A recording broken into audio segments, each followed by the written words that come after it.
Hello guys, welcome back to our channel. तो आज के इस वीडियो में हम कंप्लीट इंस्ट्रूमेंटेशन टेक्निक देखने वाले हैं FTIR के। IR स्पेक्ट्रोस्कोपी परफॉर्म करने के लिए FTIR it means फॉरियर transform infrared spectroscopy का यूज़ किया जाता है। तो इसके बारे में हम इन डिटेल इंफॉर्मेशन देखने वाले हैं, जैसे कि इंट्रोडक्शन, प्रिंसिपल, उसकी advantage, disadvantage and most important is the instrumentation technique for the FTIR। So, introduction. FTIR is the full form of the Fourier Transform Infrared Spectroscopy. In that mostly gaseous phase में ये spectroscopy की जाती है, जिसमें डायएटॉमिक molecules रहते हैं। वो vibration, rotation और ट्रांजिशन ये स्टेट्स दिखाते हैं। तो FTIR यही स्टेट जैसे कि वाइब्रेशन, रोटेशन एंड ट्रांजिशन जो कि मॉलिक्यूल्स में होते हैं वो मेजर करते हैं।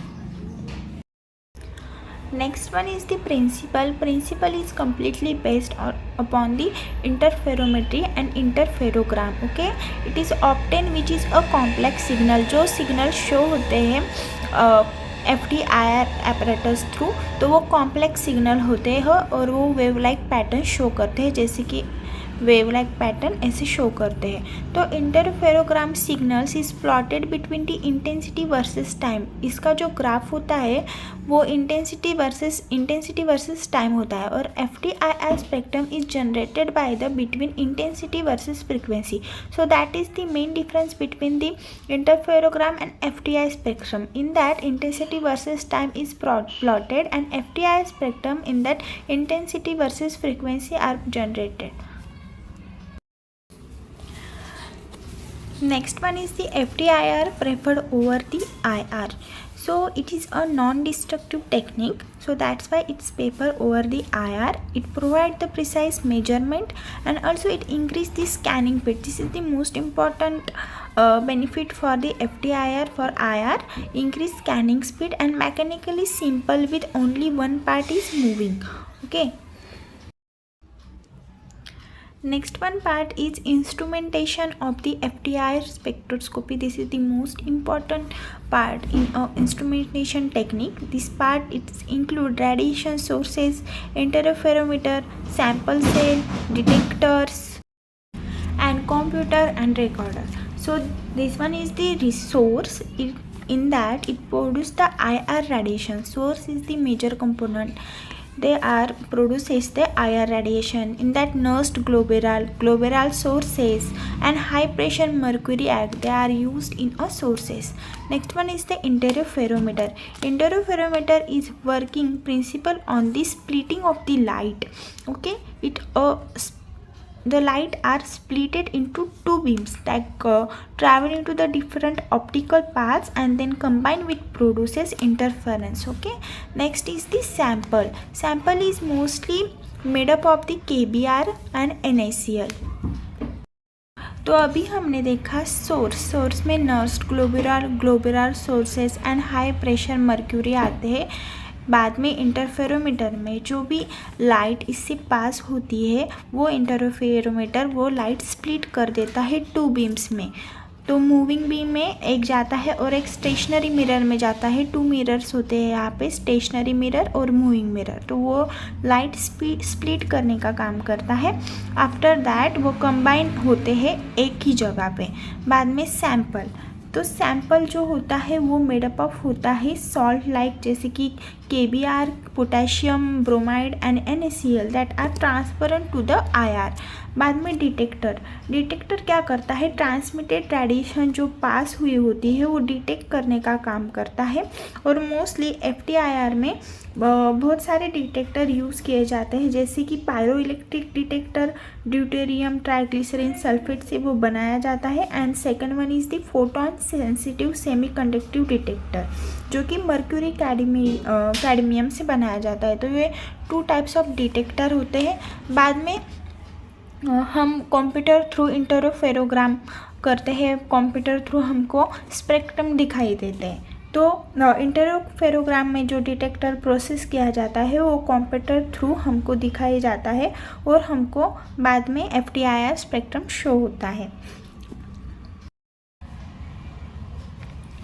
तो अब हम देखते हैं इंस्ट्रूमेंटेशन टेक्निक में मेन कंपोनेंट्स कौन से होते हैं। तो मेन कंपोनेंट्स होते हैं IR source, moving mirror, beam splitter and stationary mirror. Okay, IR source से लाइट पास होती है, यहाँ तक ये सब जिसमें आता है उसको कहते हैं इंटरफेरोमीटर।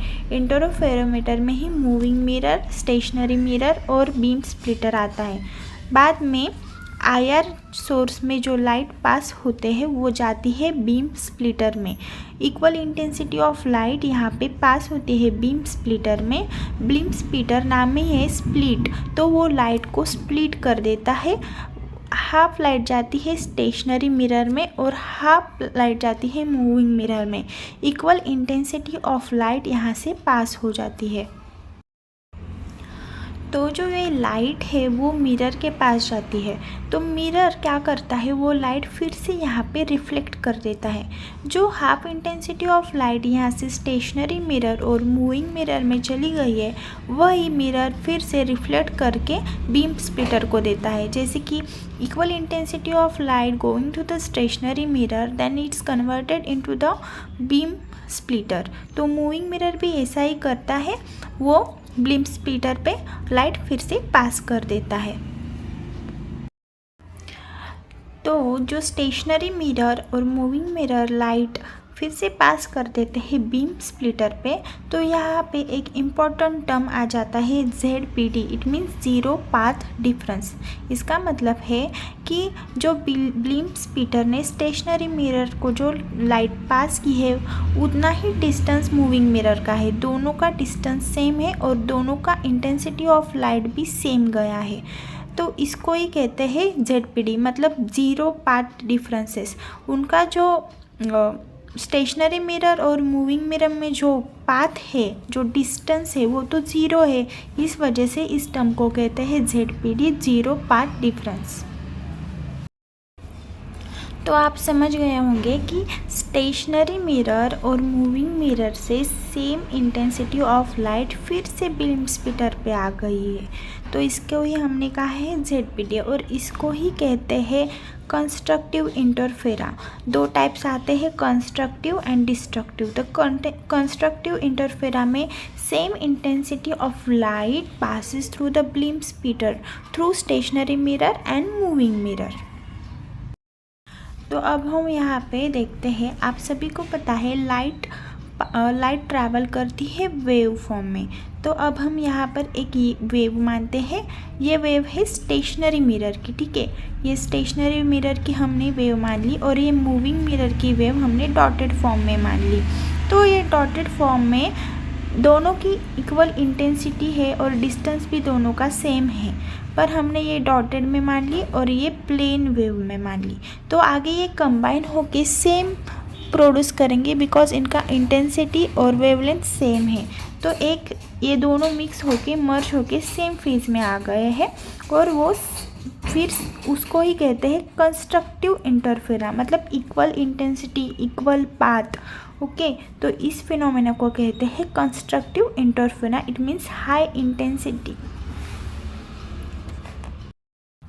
तो लाइट हमारी सब आ चुकी है बीम स्प्लिटर पे। बीम स्प्लिटर के बाद वो लाइट जाती है सैंपल पे।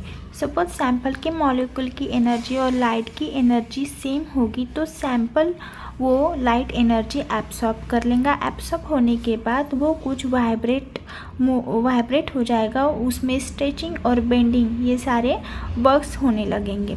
बाद में सैंपल कुछ लाइट सैंपल एब्सॉर्ब नहीं कर पाता, तो वो लाइट जाती है डिटेक्टर के पास। तो वो लाइट ट्रांसमिटेड लाइट कहते हैं उसे। वो डिटेक्टर के पास जाके डिटेक्टर वो लाइट शो करता है और बाद में हमको इंटरफेरोग्राम मिलता है। तो ये सारी प्रोसीजर है आप इंस्ट्रूमेंटेशन की, तो आप अच्छे से याद रख लेना। यहाँ पर लाइट बीम स्प्लिटर से थ्रू सैंपल के पास गई, सैंपल ने वो एब्सॉर्ब कर लिया, उसमें वाइब्रेट हो गया, स्ट्रेचिंग और बेंडिंग ये सारी प्रोसेस आ गई।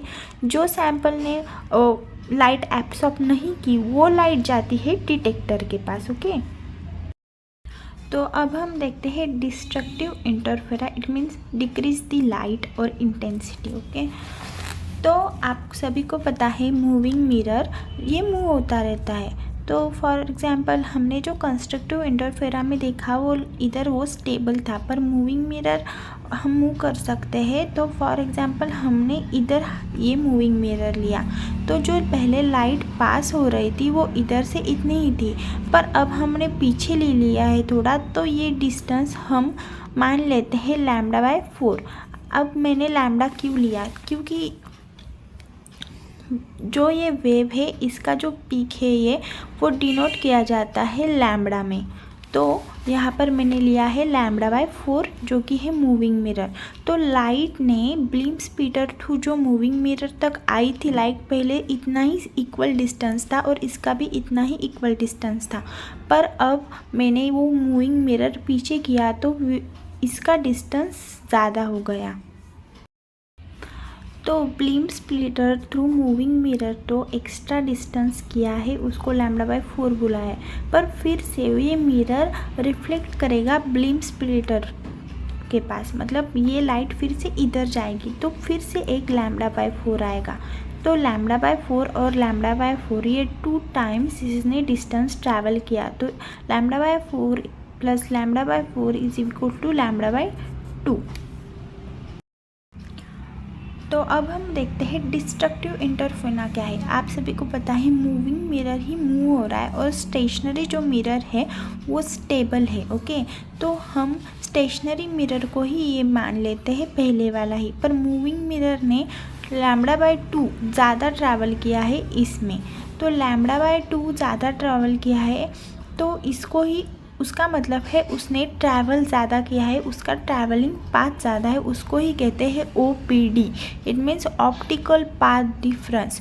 पहले से as compare to moving mirror ने उसका जो ट्रैवलिंग पाथ है वो ज़्यादा किया है, लाइट ज़्यादा पास हुए, रिफ्लेक्ट भी हुए, तो उस फिनोमेना को कहते हैं OPD, ऑप्टिकल पाथ डिस्टेंस। तो अब हमने ये वेव ली है, तो आप सभी को पता है मूविंग मिरर ने वेव ज़्यादा पास की है, तो यहाँ पर इधर तक हमारी वेव थी, तो हमारी वेव मूविंग मिरर ने ज़्यादा डिस्टेंस ट्रैवल किया है, तो ये एक एक्स्ट्रा का हमने लिया। इसके बाद मूविंग मिरर और स्टेशनरी मिरर की वेव कुछ ऐसी होती है, ये ऊपर की स्टेशनरी वेव और नीचे की मूविंग मिरर की वेव, मतलब ये दोनों ही आउट ऑफ फेज है, एक दूसरे के अपोजिट हो रहे हैं। तो अपोजिट होने के बाद ग्राफ में कुछ इस तरह से आएगा प्लेन, तो इसको ही कहते हैं डिस्ट्रक्टिव इंटरफेरा। ओके, और डिस्ट्रक्टिव इंटरफेरा में होता है लोवेस्ट इंटेंसिटी, जो कि कुछ भी शो नहीं हो रही है, तो intensity of light is low, और कंस्ट्रक्टिव इंटरफेरा में होता है intensity of light is high. तो अब हम इन शॉर्ट देखते हैं कंस्ट्रक्टिव इंटरफेरा, मतलब IR से जो लाइट पासिस हुए बीम स्प्लिटर पे वो स्टेशनरी मिरर और मूविंग मिरर में same distance of travelling path, distance of light passes हुए, उनका ट्रैवलिंग पाथ भी सेम है, डिस्टेंस भी सेम है, उसको कहते हैं कंस्ट्रक्टिव इंटरफेरा। और डिस्ट्रक्टिव इंटरफेरा मतलब जो लाइट है वो IR स्पेक्ट्रम से बीम स्प्लिटर पे आई, उसके बाद स्टेशनरी मिरर पे तो सेम गई है लाइट, पर मूविंग मिरर पीछे गया है, मतलब उसने ज़्यादा λ/2 ज़्यादा ट्रैवल किया है। दे आर नॉट परफेक्ट, मतलब लाइट पास परफेक्ट नहीं गई है, इक्वल नहीं गई है, उसको ही कहते हैं डिस्ट्रक्टिव इंटरफेरा। होप आपको इंस्ट्रूमेंटेशन पता चल गया होगा, तो इसमें थोड़ा थ्योरी टाइप भी देख लेते हैं। जो बीम स्प्लिटर है वो 2 पार्ट्स में आते हैं, नॉन डिफेक्टेड एंड डिफेक्टेड। तो beam splitter is radiation and send toward the sample. जो बीम स्प्लिटर है वो बाद में हमने देखा सैंपल के पास जो रेडिएशन है वो पास करता है, और सैंपल बनाया हुआ है made up of KBr and NECl से। डिटेक्टर, तो डिटेक्टर में हमने देखा ट्रांसमिटेड रेडिएशन पास होता है सैंपल में, सैंपल के बाद सैंपल कुछ एब्सॉर्ब कर लेता है रेडिएशन, और जो एब्सॉर्ब नहीं होता है वो ट्रांसमिटेड होता है डिटेक्टर के पास, और डिटेक्टर डिटेक्ट कर लेता है radiations. So 2 most popular detector for FITR is spectrometer are pyroelectric detector and photon sensitive semiconducting detector. In that pyroelectric detector, deuterium triglycine sulfate means TIGS, they are used in pyroelectric detector, and photon sensitive semiconducting detector, in that mercury cadmium telluride MCT. These are all about the detector. Next है computer. Detector will give the interferogram and process by the computer to the transformer and we will get the FTIR spectrum. जो कौन सा भी spectrum है वो computer through हम analyse कर सकते हैं. बाद में है recorder. The printer records the down going peaks of paper. जो पेपर में पीक्स आते हैं वेवलेंथ्स वगैरह, पीक एब्सॉर्प्शंस, वो सारे recorder print through record through हमको पेपर में शो करता है.